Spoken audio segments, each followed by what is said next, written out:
un autre aspect important du copilote, c'est vraiment l'aspect psychologique. C'est vrai qu'on a un rôle dans la voiture, on a aussi un rôle à l'extérieur autour de la voiture. C'est vrai qu'on est un petit peu le papa du pilote.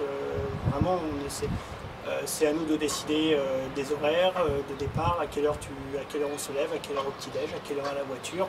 C'est le pilote, il monte dans la voiture, on part en liaison, il ne sait pas où il va. On lui dit tiens, tu veux t'arrêter boire un café en liaison? Bah oui, non, t'as le temps, t'as pas le temps. Aujourd'hui, tu prends bien ton petit-déj parce qu'on a 600 bandes, ça va être dur. T'as rempli ton camelback. Ça, c'est vraiment, on s'occupe de tout autour de la voiture. Et puis dans la voiture, c'est vraiment aussi à nous de gérer le pilote. C'est-à-dire qu'il faut arriver à sentir si aujourd'hui il est en forme. Est-ce que tu peux annoncer des notes, le pousser un petit peu, aller le faire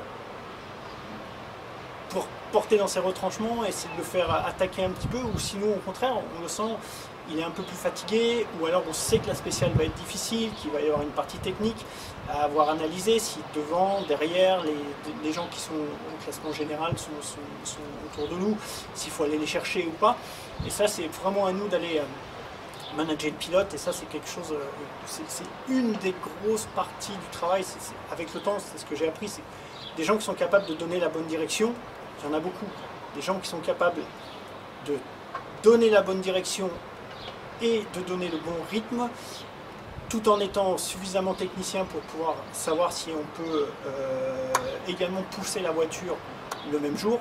C'est là où ça devient, c'est là que ça fait la différence entre un copilote moyen et un bon copilote. Et ça, il n'y a pas de secret, hein. C'est les années et les années.